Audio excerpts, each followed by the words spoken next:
Hello नमस्कार साथियों, स्वागत है आपका अंकेश पांडे ऑफिशियल में। दोस्तों, आज हम फिर से प्रश्न की श्रृंखला लेकर के आपके सामने उपस्थित हैं। पहला प्रश्न है साथियों आपके साथ, which is the highest body that approves 5 year plan in the country. देश में पंचवर्षीय योजनाओं का अनुमोदन करने वाला सर्वोच्च निकाय कौन सा है? योजना समिति, पार्लियामेंट, केंद्रीय मंत्रिमंडल, राष्ट्रीय विकास परिषद। Planning committee, parliament, central cabinet, national development council.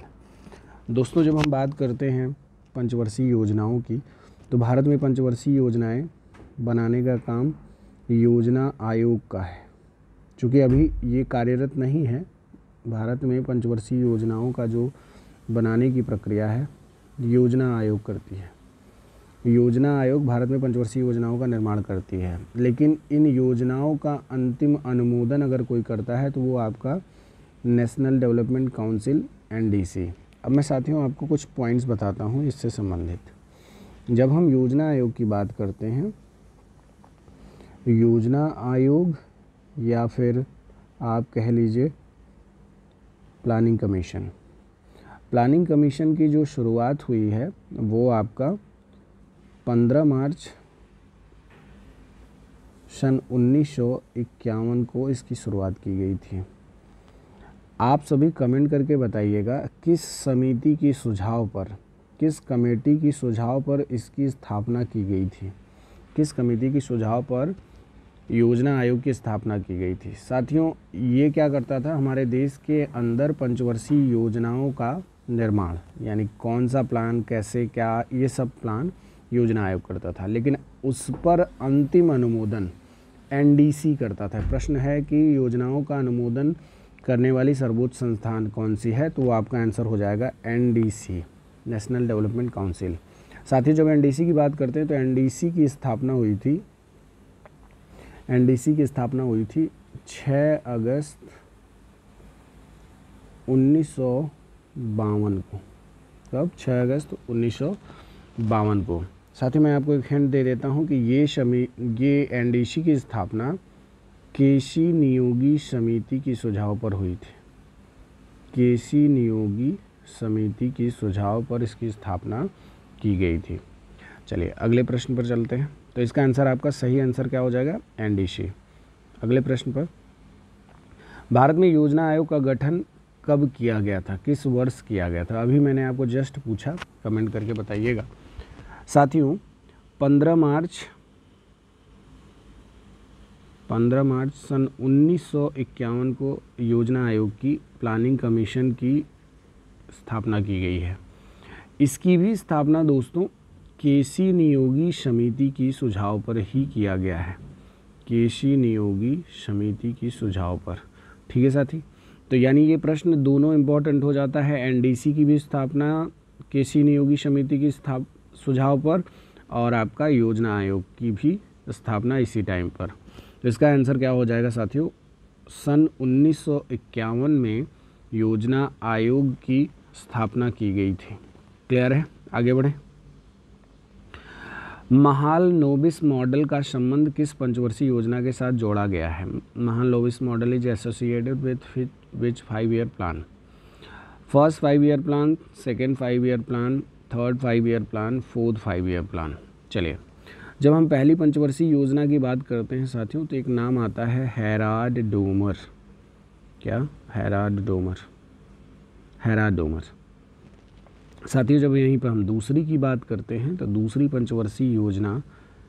पंचवर्षीय योजना को बनाने वाले माने जाते हैं महालनोबिस, यानी PC महालनोबिस। आप इनको थोड़ा सा PC महालनोबिस के बारे में बात करें साथियों। PC महालनोबिस, देखिए इनके डेट ऑफ बर्थ पर 29 जून को देश में राष्ट्रीय सांख्यिकी दिवस, नेशनल स्टैटिस्टिकल डे मनाया जाता है। भारत में भारतीय सांख्यिकी दिवस किस डेट पर मनाया जाता है? 29 जून। किसके जन्म दिवस पर?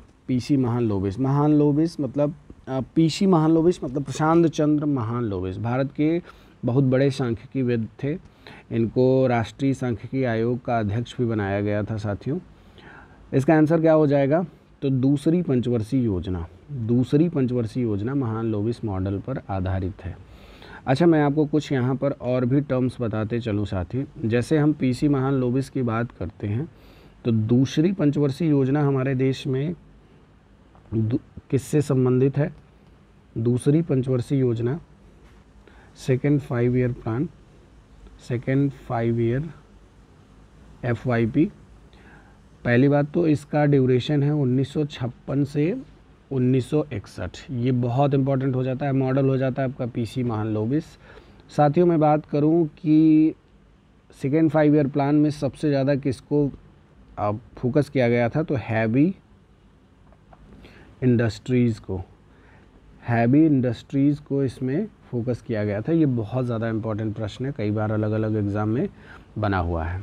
ठीक है, तो हैवी इंडस्ट्रीज़ किस में फोकस की गई थी? आपके सेकेंड 5 ईयर प्लान के अंतर्गत। वहीं पर अगर हम फर्स्ट की बात कर लें, फर्स्ट 5 ईयर प्लान की बात करें, फर्स्ट FYP, तो इसका ड्यूरेशन है सन 1951 से 1956 तक। साथियों, इसका मॉडल हेराल्ड डोमन ने दिया था। इसमें सबसे ज़्यादा फोकस किया गया था agriculture.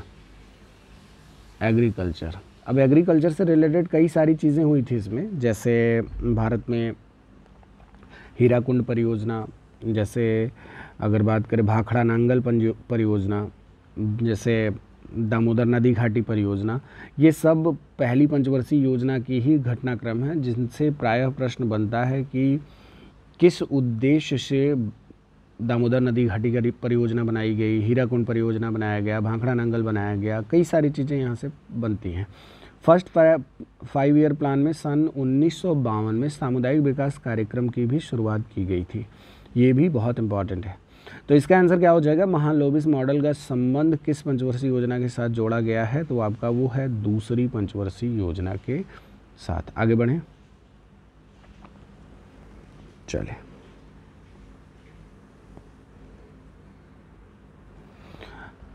The financial distribution of central tax resources between the center and the state is settled by the which of following? केंद्र और राज्य के बीच कुछ कर संसाधनों के वित्तीय वितरण का निपटारा निम्नलिखित में से किसके द्वारा किया जाता है? योजना आयोग के द्वारा नहीं, अंतर्राज्यीय परिषद के द्वारा नहीं, वित्त मंत्री के द्वारा नहीं, वित्त आयोग के द्वारा। आर्टिकल 280 याद है? वित्त आयोग की स्थापना अनुच्छेद 280 में दिया गया है और इसका काम क्या है? केंद्र और राज्य के बीच में आय के बंटवारे से संबंधित सभी चीज़ों का डिसीजन लेना। ध्यान रहेगा, ये प्रश्न कई बार अलग अलग एग्ज़ाम में बन चुका है। तो इसका आंसर क्या होगा? Finance commission. आगे बढ़ें। निम्नलिखित में से कौन सी गैर संवैधानिक संस्थान है? संघ लोक सेवा आयोग, आप बताइए किस आर्टिकल में है? वित्त आयोग किस आर्टिकल में? चुनाव आयोग किस आर्टिकल में? योजना आयोग किस आर्टिकल में? योजना आयोग किसी भी संविधान के आर्टिकल में नहीं है। इसको कहा जाता है गैर संवैधानिक संस्थान। अभी तो ये काम भी नहीं कर रहा है, अब इसकी जगह पर नीति आयोग काम करता है। निकाय, गैर संवैधानिक निकाय। ठीक है बच्चा, गैर संवैधानिक निकाय कौन सा है? आपका प्लानिंग कमीशन। ये आंसर हो जाएगा इसका। आगे बढ़ें सभी साथी, ध्यान दें।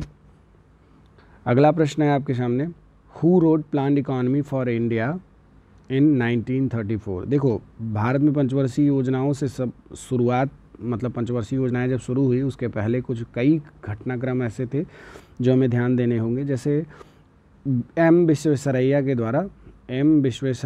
द्वारा ये लिखा गया बुक, ठीक है, ये आपका planned economy for India, Bharat के लिए नियोजित अर्थव्यवस्था, सन 1934 में इसको लिखा गया, जिसका संबंध भारत में नियोजन से था, यानी मतलब प्लानिंग से था, जिसका उद्देश्य का था कि भारत का जो विकास है वो एक प्लान्ड वे में हो।